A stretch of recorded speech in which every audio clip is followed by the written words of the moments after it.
দর্শক স্বাগত জানাচ্ছি আমাদের নিয়মিত আয়োজন আনোয়ার ইস্পাত এই সময়। আমরা এই অনুষ্ঠানে সমসাময়িক বিভিন্ন গুরুত্বপূর্ণ বিষয় নিয়ে আলোচনা করি। আজ আলোচনা করব ইভিএম নিয়ে। আপনারা জানেন ক্ষমতাসীন আওয়ামী লীগের সর্বোচ্চ নীতি নির্ধারণী ফোরাম থেকে আগামী জাতীয় নির্বাচনে সবকটি আসনে ইভিএমে ভোট গ্রহণের ইঙ্গিত দেওয়া হয়েছে। বিএনপি সহ বিরোধী দলগুলো ইভিএমের ভোটের বিরোধিতা করে আসছে। আজ সিইসি কাজী হাবিবুল আউয়াল বলেছেন ৩০০ আসনে ইভিএমে ভোট করার সক্ষমতা নেই এবং এ বিষয়ে তাদের কোনো পরিকল্পনাও চূড়ান্ত করা হয়নি। এসব বিষয় নিয়ে আজ আমরা আলোচনা করব। আলোচনার জন্য আমরা তিনজন সিনিয়র সাংবাদিককে স্টুডিওতে আমন্ত্রণ জানিয়েছি। আমাদের সাথে আলোচনা করতে স্টুডিওতে উপস্থিত আছেন জনাব এম এ আজিজ, আছেন সিনিয়র সাংবাদিক জনাব জাকারিয়া কাজল এবং লেখক ও সাংবাদিক ডক্টর মাহবুব হাসান। আমন্ত্রণ জানাচ্ছি আপনাদের তিনজনকেই। আমি জনাব এম এ আজিজ আপনাকে দিয়ে শুরু করতে চাই। আমি বলছিলাম অনুষ্ঠানের শুরুতেই যে আওয়ামী লীগের সর্বোচ্চ নীতি নির্ধারণী পর্যায় থেকে তাদের কার্যনির্বাহী কমিটির সভায় এই বিষয়ে আলোচনা একটি সভায় শেষে তারা বলেছেন যে আগামী নির্বাচন ৩০০ আসনে ইভিএমে ৩০০ আসনে করার মতো একটা ইঙ্গিত দিয়েছেন।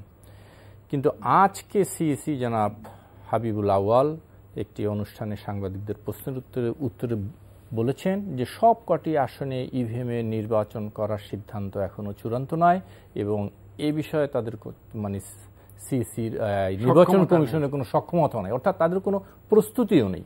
তাহলে কি হচ্ছে? ধন্যবাদ আপনাকে। আমি এটাকে দুইটা পার্টে বলবো। হ্যাঁ, প্রথম কথা হচ্ছে, প্রথমে মাননীয় প্রধানমন্ত্রী কিন্তু সরাসরি বলেছেন, কয়েকটি কথা বলেছেন, তার ভিতরে ইভিএম এ নির্বাচনের কথাও তিনি বলেছেন। এখানে কিন্তু নির্বাচন কমিশন যে স্বাধীন, এটা কিন্তু খর্ব হয়েছে। না, তা কেন হবে? আমি আগ্রহের কথা বলতে পারি না। না, তিনি প্রধানমন্ত্রী হিসেবেই ওখানে অনুষ্ঠানে ছিলেন, তিনি আওয়ামী লীগের প্রেসিডেন্ট নন। আওয়ামী লীগের কার্যনির্বাহী কমিটির সভায় আওয়ামী লীগ সভানেত্রী এই কথা বলেছেন। সবাই বলুক, কিন্তু তিনি প্রধানমন্ত্রী। আচ্ছা, এবং তিনি সর্বময় ক্ষমতার অধিকারী। আমি এই কথাটার অর্থ বুঝতে পারতেছেন। সেখানে যদি কোনো কিছুতে তার মতামত এভাবে প্রকাশ্যে দেওয়া হয়, তাহলে এটা কিন্তু এক ধরনের ম্যান্ডেটরি হয়ে যায়। এখন তাই এই জন্যই আমি চিফ ইলেকশন কমিশনার যে আজকে বললেন যে ইভিএমে আপনার ইলেকশন কমিশনের সক্ষমতা নাই, এবং ইনি আরো একটা কথা বলেছেন, রাজনৈতিক দলের সাথে ইভিএম নিয়ে আলোচনা করে তাদের মতামতের ভিত্তিতে ইভিএম ব্যবহারের সিদ্ধান্ত নেওয়া হবে। সুতরাং সেখানে আমি বলবো যে অন্তত পক্ষে একবারের জন্য হলেও চিফ ইলেকশন কমিশনার অন্তত পক্ষে একটা নিজের সক্ষমতার কথা বলেছেন, আমি তাকে ধন্যবাদ জানাই। দ্বিতীয়ত কথা, বাংলাদেশে ইভিএম নিয়ে এত কেন আগ্রহ ব্যবহার? সারা বিশ্বে এই ইভিএম অবসোলেট হয়ে যাচ্ছে। সারা ১৯৫টা স্বাধীন দেশ, সব জায়গায় হয়ে যাচ্ছে বলা যাবে না, তাদের হয়তো আমি বলছি যে ১৯৫টা স্বাধীন দেশ, ৮০০-১০০০ পপুলেশনের দেশও আছে, আমি এটা বাদ দিলাম। ১ কোটির দেশ যদি হিসাব করি তাহলেও ৯৪টি দেশ আছে। ৯৪টি দেশে মাত্র ১৩টি দেশে ইভিএম ব্যবহার হয়। এবং আপনি দেখেন আর 5টি দেশ, যেমন ধরেন England, France, Germany, US, Netherland, এরা কিন্তু ইভিএম ব্যবহার করে বাতিল করেছে। জার্মানের কোর্টও বলেছে এটা অবিশ্বস্ত একটা টুলস, তারা বাতিল করে দিয়েছে। এবং এখনো সারা বিশ্বে ৩১টা দেশে ইভিএম নিয়ে প্র্যাকটিস হচ্ছে, কেউ আংশিক, কেউ ফুল। এবং তার ভিতরে দেখা গেছে 14টি দেশ যে পাইলট বেসিসে ব্যবহার শুরু করেছিল, তারাও এখন পরিত্যাগ করছে এটা।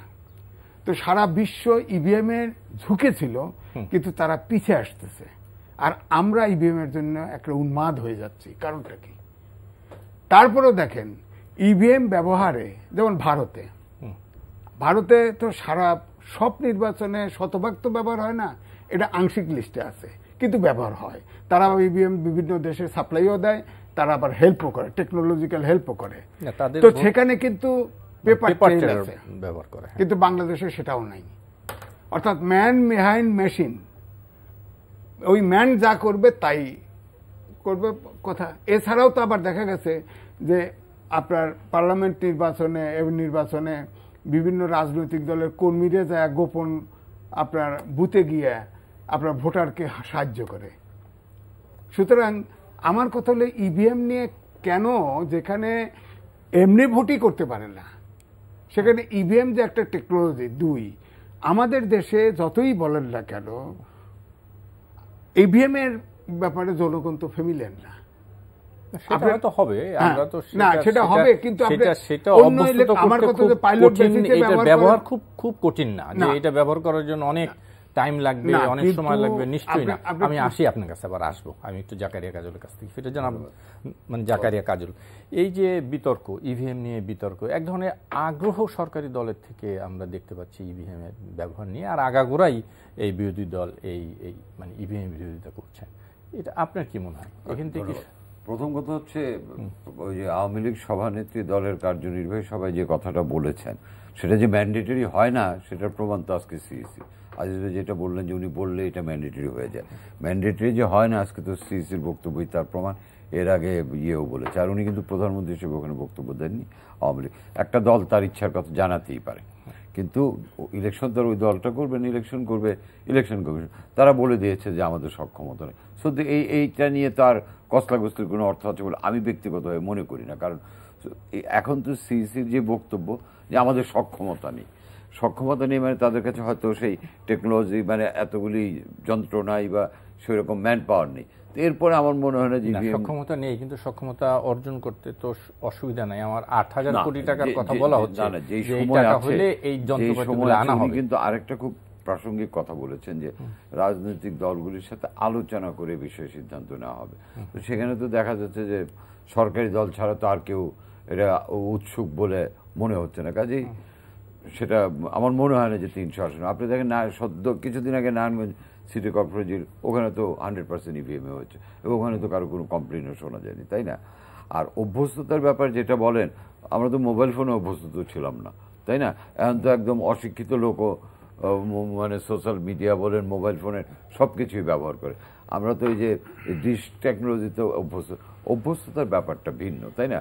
এটা প্র্যাকটিস করলে হয়ে যায়। তবে হ্যাঁ, যদি অন্য দলগুলির আপত্তি থাকে, সেক্ষেত্রে আমার মনে হয় সিইসির আজকে যে বক্তব্য, সিইসির এই বক্তব্যটাই যাতে সিইসি আপলোড করে যে আমরা অন্যরা রাজি না, তাহলে হবে না, সেটাই হবে। এই কথা বলেন নাই যে আমরা করব না, উনি কিন্তু এটাও বলেন, উনি সক্ষমতা নেই বলেন না যে আবার করব। হ্যাঁ, এটাও বলেন। আবার উনি কিন্তু না, আমি কিন্তু ওনার এই করবো না করবোর চেয়ে পরের সেন্টেন্সটা জোর দিতে চাই, রাজনৈতিক দলগুলির সঙ্গে আলোচনা সাপেক্ষে। আপনি তো এমনি জানেন নির্বাচনে আসা নেওয়া, অংশ নেওয়া টেন, এগুলি নিয়ে তো একটা ঝুট ঝামেলা চলছেই, তাই না? যেমন সরকার আহ্বান জানাচ্ছে প্রধান বিরোধী দল আমরা সংসদে না বাইরে, যদি এটা যেভাবে বলে বিএনপি, তারা সরাসরি নাকচ করে দিয়েছে। এরকম এই আলাপ আলোচনা চাপানোতের মধ্যে দিয়ে তো একটা সমাধান আসবে। কারণ আমি বিশ্বাস করি বিএনপি ছাড়া নির্বাচন এবার হবে না। এটা বিএনপিও যেতে হবে, সরকারও বিএনপি ছাড়া নির্বাচন করতে পারবে না ইন দ্যাট সেন্স যে সেই গ্রহণযোগ্যতা, সেই বিশ্বাসযোগ্যতার ব্যাপার থেকে। কারণ আপনি দেখেন ওই সভায় শাহজাহান খান একটা বলছিলেন, যে আমি সংবাদপত্র উদ্ধৃতি দিয়ে বলছি যে বিএনপিকে আনার জন্য ব্যবস্থা নেওয়া হচ্ছে। তো আওয়ামী লীগের একজন গুরুত্বপূর্ণ নেতা বলেছিলেন যে কেন, বিএনপি তো বড়, তারা নিজেদের ইচ্ছা আসবে। আওয়ামী লীগ সভানেত্রী কিন্তু এই কথাটার প্রতিবাদ করেছেন, ওই কাগজে সমকালের রিপোর্ট নেই, কেন বিএনপি না আসলে কি তোমাদের সুবিধা হয়? মানে উনিও কিন্তু চাচ্ছেন না যে বিএনপি ছাড়া নির্বাচনটা। এবং আমি যদি আবার আজিজ ভাইয়ের কথায় যাই, উনি যেটা চান সেটাই তো হবে দলের সভানেত্রী। কাজেই আমি বিশ্বাস করি নির্বাচনটা পার্টিসিপেটরি হবে এবং ইভিএমও তো টেস্ট কেসে কিছুটা হবে, যেমন সামনে কুমিল্লা সিটি কর্পোরেশন নির্বাচন। এমন হয় আমরা একটা মানে আভাস পাচ্ছি যে 100 আসনে ইভিএম হলো, হ্যাঁ আমি সেটাই বলছি, 100 আসনে ইভিএম হয় তাও তো মানে বিএনপি তো এই মানে টোটাল ইভিএম এর বিরোধিতা করছে। আমার মনে অপেক্ষা করতে হবে। আপনি বিএনপি তো এই সরকার অধীনে নির্বাচনে যাবে না বলছে, অপেক্ষা করেন, অনেক সিনারিও চেঞ্জ হবে। জি, ডক্টর মাহবুব হোসেন, ইভিএম নিয়ে যেই জটিলতা, সেটার অবসান কিভাবে হবে? আদৌ কি আমাদের ইভিএমে যাওয়ার যে কথা বলা হচ্ছে, ইভিএমে কিছু সুবিধার কথাও বলা হচ্ছে যে ইভিএমে ব্যালট পেপার নিয়ে যাওয়া, প্রত্যন্ত অঞ্চলে এমন জায়গা আছে যেসব জায়গায় আসলে নিয়ে যাওয়া, বহন করা, ছিনতাই, ব্যালট পেপার সিল মারা, অনেক কিছু আছে যেগুলো আর রোধ করা সম্ভব হয় ইভিএমে। ধন্যবাদ কাঞ্চন। আসলে প্রযুক্তির ব্যবহার ভালো, নিঃসন্দেহে ভালো, কিন্তু প্রযুক্তির ব্যবহার করতে জানাটাও সেই সঙ্গে জরুরি।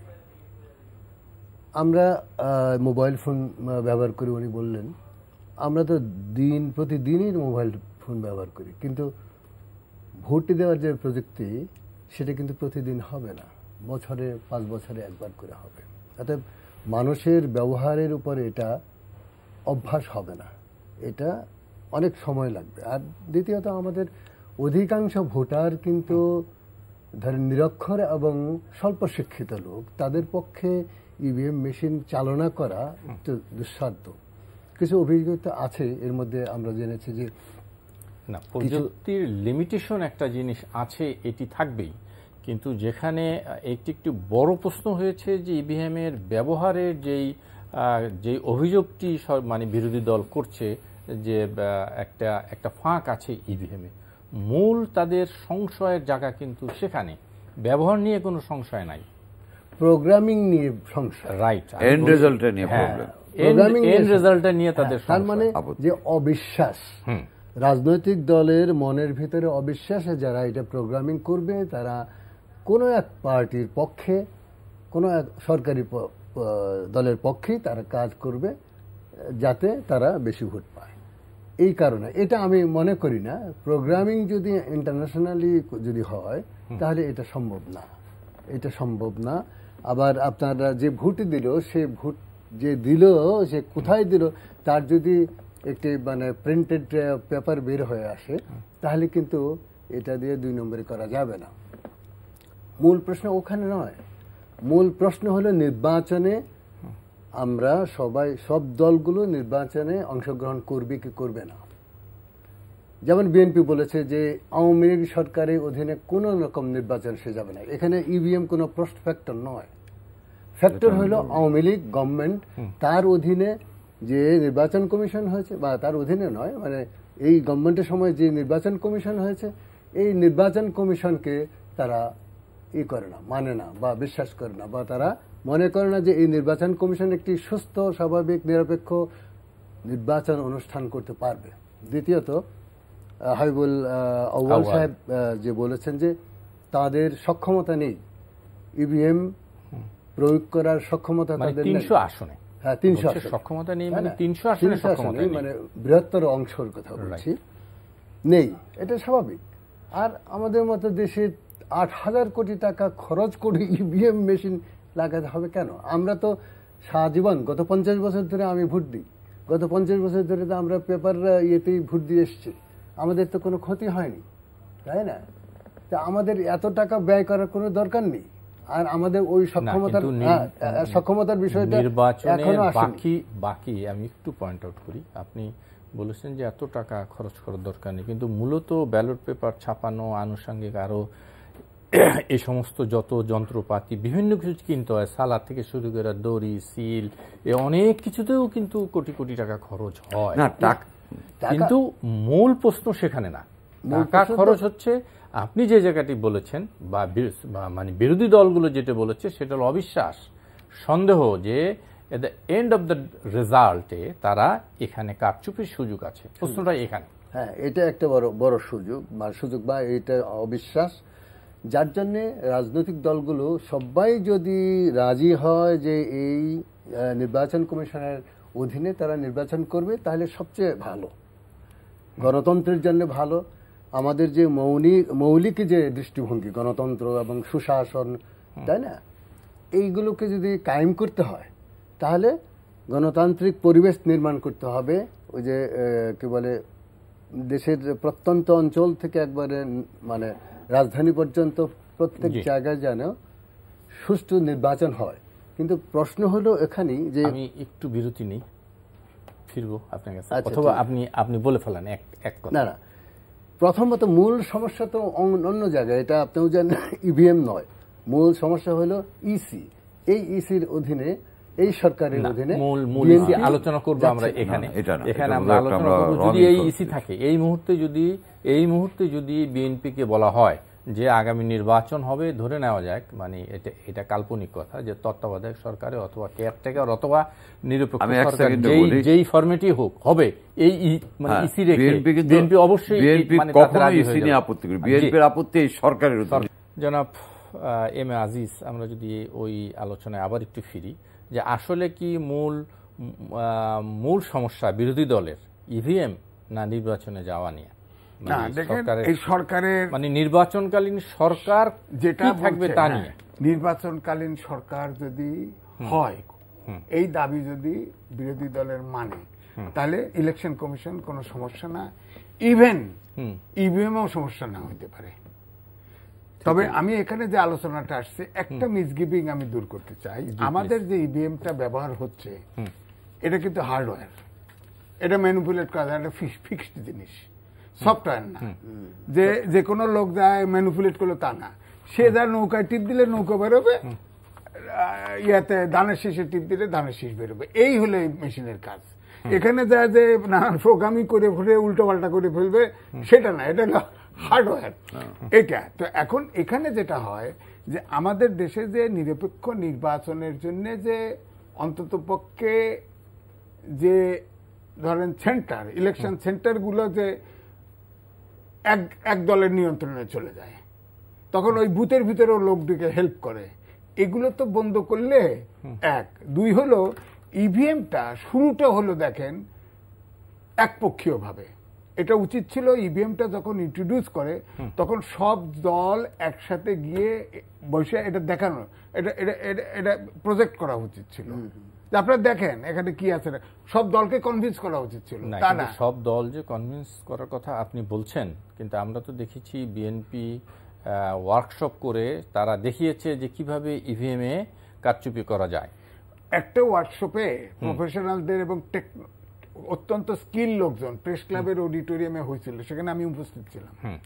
আমি ফিজিক্স ব্যাকগ্রাউন্ডের, আমি কিন্তু প্রশ্ন করেছি, তারাও কিন্তু কিছু কিছু বায়বীয় ধারণার থেকে এগুলো বলছে ইভিএম সম্পর্কে, যেগুলো বলছে সবটা কিন্তু সঠিক না। তার মানে বিএনপি যে তারা মানে বিএনপির কথা, বিএনপি না, বিএনপির সমর্থিত মানে এক্সপার্টরা বসছিল, তারা লিখিত দিছিল এবং পয়েন্ট ধরে আমি অনেক জায়গায় আপত্তি দিছি যে এই ফাইন্ডিংসটি ঠিক না। আচ্ছা, কিন্তু যে প্রবলেমটা হয়েছে যে ইভিএম যখন ইন্ট্রোডিউস করে তখন অন্তত পক্ষে মেজর দলগুলোর কাছে এই ইভিএমটা প্রজেক্ট করা উচিত। এবার কিন্তু তাই করবে বলছে, কিন্তু সেটা তো হয় নাই না। কিন্তু সেই প্রজেক্ট যতই করুক, আপনি যদি সিদ্ধান্ত নিয়েই থাকেন যে আমি নির্বাচনে যাব না, তাহলে সেই প্রজেক্ট করে কি হবে? না, বিষয়টা হলো যে আপনি মেশিন করেন আর আগের সিস্টেমে ভোট দেন, ব্যালটই করেন না কেন?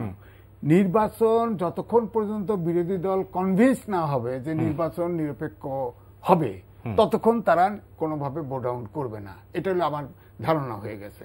আর সরকার পক্ষ থেকে ইতিমধ্যেই কিন্তু একটা পজিটিভ সিগন্যাল কিন্তু দিচ্ছে, যেমন বলা হচ্ছে সবই ছাড় দেওয়া হবে, তবে সংবিধানের ভিতরে থেকে। সংবিধানের ভিতর থেকে ছাড় দিলেও মীমাংসা হবে না। কারণ কি, ধরেন একটা নির্বাচনকালীন সরকার করলেন, যদি সংবিধানের ভিতরে করতে চান তাহলে তো কয়েকজন মন্ত্রী বানাইতে হবে, তারপরে 10% বাইরের থেকে নিতে পারবেন, তার বাইরে তো সংবিধান অ্যালাউ করবে না, তো তাতে তো সমাধান হবে না, 10% তো রাজি হবে না। সুতরাং সংবিধানের ভিতরে সমাধান নাই।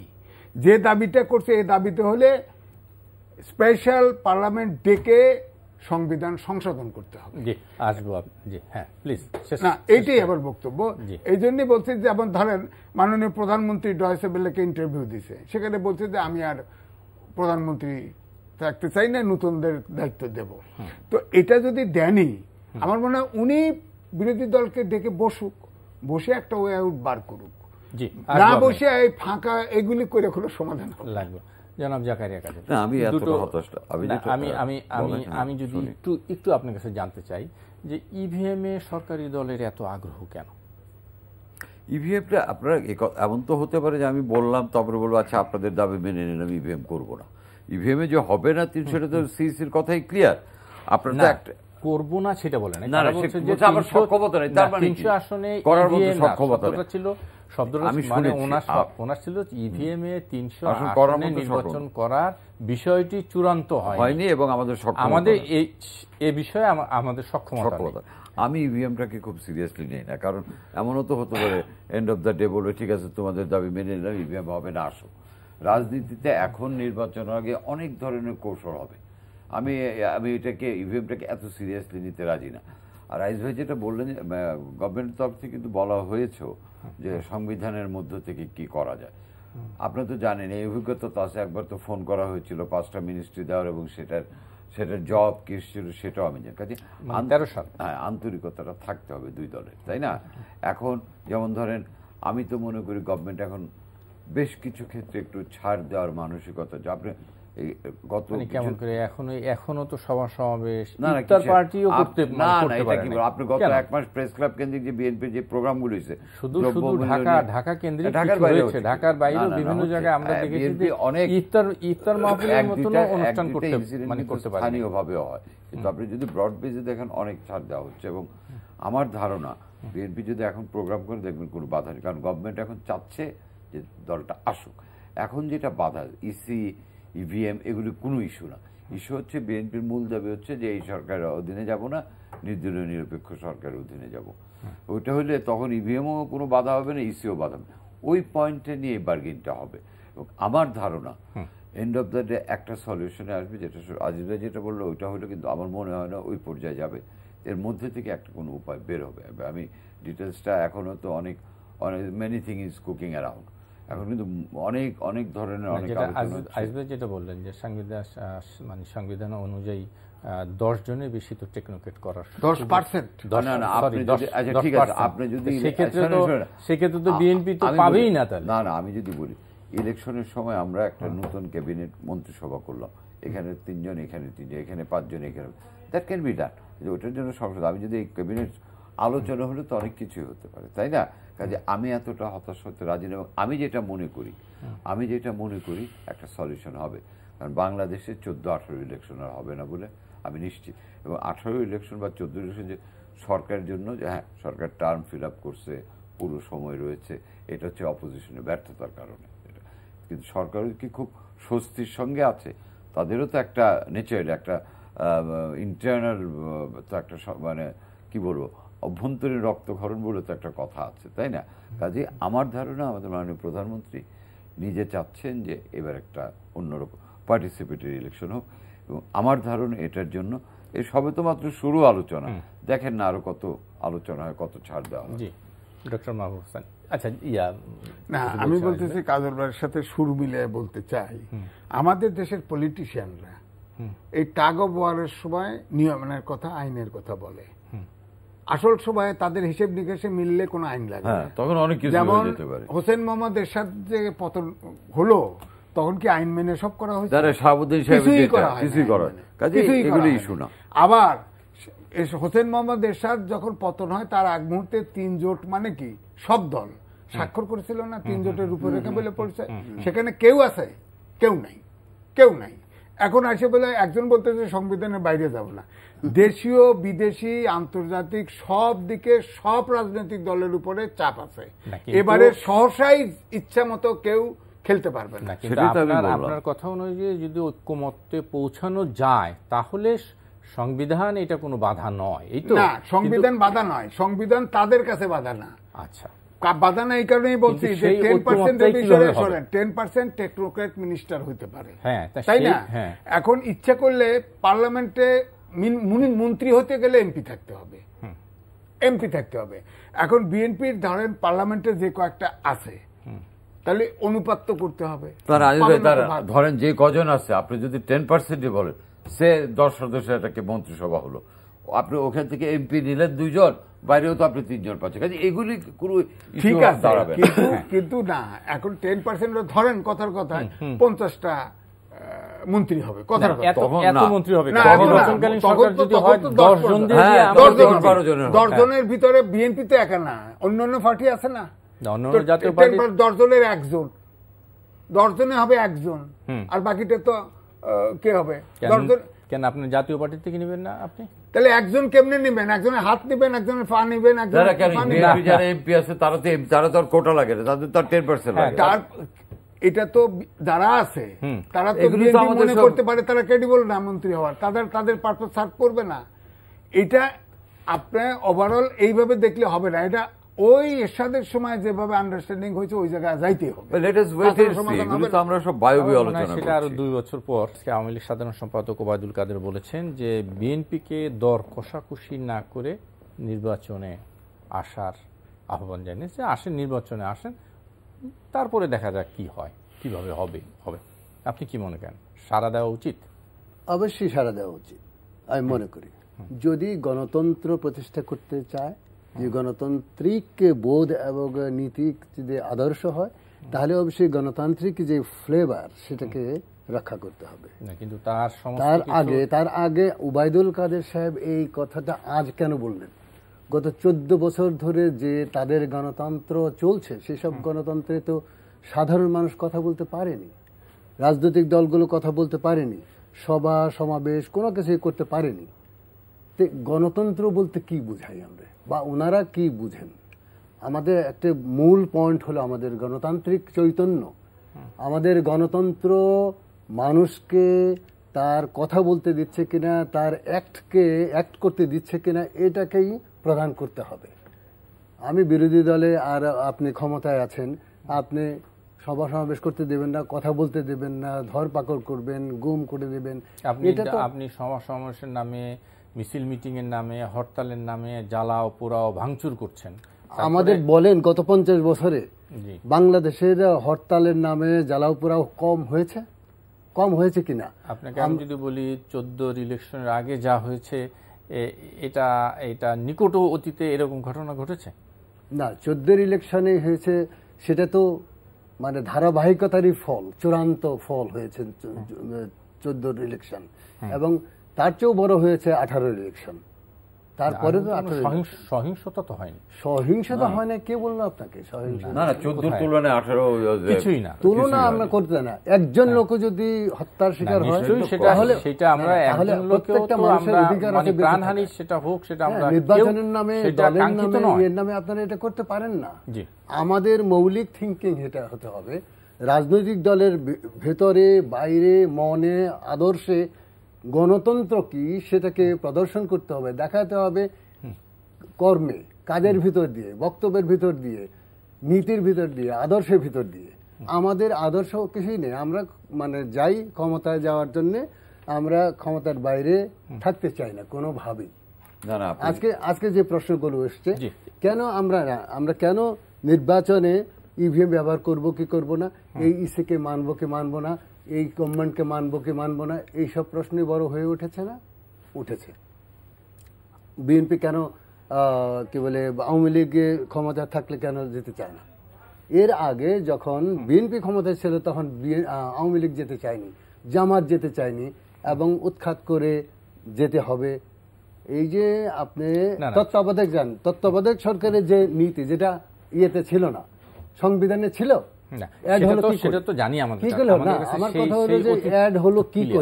সংবিধানে থাকলেই হতে হবে নট নেসেসারি।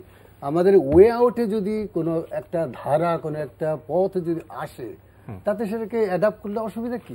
আসবো আপনার কাছে। না, আপনি 14 বছরের মানে আওয়ামী লীগ শাসন আমলের এই যে বললেন যে গুম, সন্ত্রাস, বাংলাদেশের ইতিহাসে রাজনৈতিক সন্ত্রাস যদি বলেন, 21 আগস্টের মতো নোংরা সন্ত্রাস তো হয়নি। বিরোধী দলের নেত্রী বক্তৃতা দিচ্ছে, আপনি গ্রেনেড মেরে দিলেন, এরকম নারকীয় ঘটনা তো বাংলাদেশের ইতিহাসে হয়নি, তাই না? কাজেই আমি আপনার সব বলি, কাজেই রাজনৈতিক দল কেউ ধোয়া তুলসী পাতা না, এবং বাংলাদেশের ইতিহাসে কখনোই বিরোধী দলের জন্য লাল কার্পেট বিছানো হয়নি, তাই না? তারপরেও এখন একটা সময় এসছে যেখানে আমরা সরকারের মধ্যে একটা ইতিবাচক ইয়ে দেখছি। কাজে আমি মনে করি আপনি যদি লুক বিহাইন্ড করেন তাহলে কিন্তু সমালোচনা অনেক আসবে।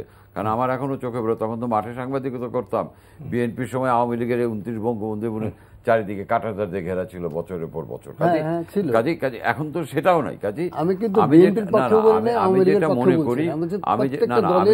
যেটা মনে করি এখন যেহেতু একটা মানে সবার মধ্যে একটা লুক ফরওয়ার্ড টেন্ডেন্সি আছে আপাতত মনে হচ্ছে, আমি জানি না রাজনীতিতে যে কোনো সময় যে কোনো কিছু চেঞ্জ হয়েছে, কিন্তু আমি ব্যক্তিগতভাবে মনে করি এবং অবস্থা দৃষ্টি যেটা মনে হচ্ছে, আইজ ভাই একটু আভাস দিয়েছে, জাতীয় এবং আন্তর্জাতিক প্রেক্ষিতের কারণে নতুন এখন কিন্তু 18-14 ইলেকশন করা সম্ভব না, যেটা হয়তো সরকারি দলও অনুধাবন করছে, যার জন্য 18-14 না হোক কিন্তু নির্বাচন আমি বলছি মানে এখন কিন্তু একটা গ্রহণযোগ্য এবং অংশীদারি গ্রহণমূলক নির্বাচন করতে হবে, যেটা সরকারি দলের বডি ল্যাঙ্গুয়েজও বোঝা যাচ্ছে, কথাবার্তায় বোঝা যাচ্ছে। This is just the beginning. আমার তো সময় আছে, আমি খুব হোপফুল যে সময় যত গড়াবে দূরত্ব কমবে, নৈকট্য হয়তো সহসা বাড়বে না, তবে দূরত্ব কমবে, এটা আমি আশাবাদী। কিন্তু আপনি সেটা কিভাবে আশা করেন যখন বিরোধী দল থেকে বলা হচ্ছে, আজকেও মির্জা ফখরুল বলছে যে ইভিএম ব্যবহার হবে? আচ্ছা কাজল, আমি যদি বলি ইভিএমটা একটা আওয়ামী লীগের একটা কৌশল, এক পর্যায়ে বলছে ঠিক আছে আপনাদের দাবি মেনে নিলাম, ইভিএম আমরা ব্যবহার করব না, সেটা তো হতে পারে না। সেটা তো মূল দাবি তো তাহলে আপনি তো ইভিএম এর দাবির কথা বলছেন, আমি সেটা বললাম। কাজে আর ওই যেটা বললেন আপনি এই সরকারের অধীনে, সেটা একটা it's too early to comment বা too early to apprehend, but আমি নিশ্চিত দুই দলের মধ্যে যোগাযোগ হবে, হচ্ছে। এখনো যে যোগাযোগ হচ্ছে না এটা আমি তো প্রকাশ্যে বলতে পারছি না, বাট যোগাযোগ হচ্ছে না এটা ভাবার কিন্তু কোনো কারণ নেই। যোগাযোগ হচ্ছে, ক্রমশ এই যোগাযোগের মাত্রা বাড়বে এবং আমি আপনাকে 100% না হলেও 80% নিশ্চয়তা দিতে পারি আগামী নির্বাচনে সকল দল অংশ নেবে। দেখেন 18 নির্বাচনের আগে বিরোধী দলের সাথে প্রধানমন্ত্রীর কথা হয়েছিল, প্রধানমন্ত্রী কিছু অঙ্গীকার করেছিলেন, এটা মিডিয়াতে আসছিল, কিন্তু সেই কথাগুলো রক্ষিত হয় নাই। এই জন্য বিরোধী দল এবার বৈঠকের কোনো কথায় বিশ্বাস করবে না, পিছনে তাকাতে নিষেধ করেছেন, বলছে লুক ফরওয়ার্ড। হ্যাঁ, ওই লুক ফরওয়ার্ড করলে কি হবে? ব্যাক তো ইতিহাস তো আমাদের দেশ স্বাধীন হওয়ার পর থেকে ছোট ছোট আকারে হলেও কোনো নির্বাচন নিরপেক্ষ হয় নাই, এটাই সত্য। গ্রহণযোগ্য হতে পারে, নিরপেক্ষ হয় নাই, এই কথাটা কিন্তু অ্যাকসেপ্ট করে নিতে হবে। কিন্তু 18 সালে সবচেয়ে গুরুত্ব না না না দেশের চিফ এক্সিকিউটিভের সাথে বৈঠক করার পরে বিরোধী দলের সাথে যে আন্ডারস্ট্যান্ডিং হয় সেটা যদি রক্ষিত না হয় তাহলে কি আর আস্থা থাকে? গণতন্ত্রের, বহুদলীয় গণতন্ত্রে থাকে না। এখানে কিন্তু আলোচনাটা ব্রেক হয়ে গেছে। এরপরে যেটা মাহবুব ভাই বললেন যে বহু দল আছে কিন্তু বহু দল ক্রিয়াশীল নাই।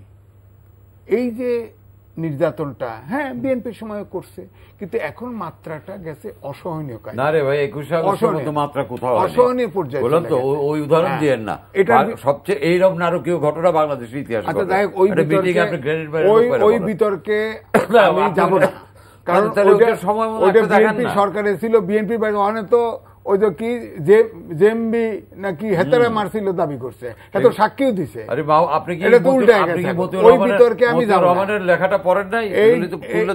এই বিতর্কে ওটা তো আরো বই আছে, অনেক দীর্ঘ সময় যাবে। এটা বললেন না যে শেষ করি, যে আপনার কথা শেষ করলে আমি এই জন্য বলতে শেষ কথা একটাই, যে এখন মুখে বৈঠক করে কোনো সমাধান হবে বলে আমার কাছে মনে হচ্ছে না। পরিষ্কারভাবে যতক্ষণ পর্যন্ত বিরোধী দল অন্তত নির্বাচনকালীন নিরপেক্ষ সরকার না পাবে, এই স্টেলমেট ভাঙবে বলে আমার কাছে মনে হয়। বৈঠকের শেষ দিকে আছি। এটা ঠিক যে 21 আগস্টের যে গ্রেনেড হামলা, এটা দুর্ভাগ্যজনক এবং এর চেয়ে নির্মম কোনো ঘটনা হতে পারে না। মানুষ হত্যার বিপক্ষে আমি সোজা হিসাব, কোন রকম যে কোনো ইভেন্টেই হোক মানুষ হত্যার শিকার হবে, এটা আমি মেনে নিতে রাজি নই। আমাদের গত 50 বছরে প্রচুর মানুষ আমরা হারিয়েছি এই রাজনৈতিক কারণে। আমরা আর কোনো মানুষকে হারাতে চাই না। আমরা চাই সামনের দিকে তাকাতে, যেখানে কোনো রকম হত্যার কোনো ঘটনা ঘটবে না। আমরা চাই প্রত্যেকটা মানুষ তার অধিকার কায়েম করতে পারবে। সেই অধিকারের প্রধান একটি হলো ভোটাধিকার। কারণ হলো ভোট দিয়ে আমরা আমাদের দেশের মানুষ প্রমাণ করে যে হ্যাঁ, গণতান্ত্রিক অধিকারের সে একজন ব্যক্তি। সেই ভোটটাই তো গ্রহণযোগ্য এবং গ্রহণযোগ্য যাতে হয় সেটা তৈরি করতে হবে সরকারকে, সরকারের এটা দায়িত্ব। এক তো বিরোধী দল বিএনপি বলছে যে এই সরকারের অধীনে কোন রকম নির্বাচনে যাবে না, তার মানে এই ইসিটিসি কোনো বড় বিষয় নয়। এবং আলমগীর সাহেব যেটা বলেছে, আমি যেটা পড়েছি পত্রিকায়, সেটা বলেছে তত্ত্বাবধায়ক সরকার হবে, নতুন ইসি হবে, নতুন সবকিছু হবে এবং তারপরে নির্বাচন। এটা তো বিএনপির ইচ্ছার উপর ডিপেন্ড করে না, এটা ডিপেন্ড করে জনগণের ইচ্ছার উপর। যে জনগণের জনস্রোতের কারণে বিএনপি এখনো প্রমাণ করতে পারেনি যে তারা ওইভাবে জনগণকে মোটিভেট করতে পারে, এটা প্রমাণিত। 13 বছরও বিএনপি বহুবার ডেট দিচ্ছে, ঈদের পরে ঈদের আগে। বিএনপি জনগণকে তাদের রাজনৈতিক চেতনার সঙ্গে সম্পৃক্ত করতে হয়তো ভবিষ্যতে পারবে, ভবিষ্যৎ জানে, এখন পর্যন্ত পারেনি। এবং আমি অদূর ভবিষ্যতে বিএনপি না পারবে,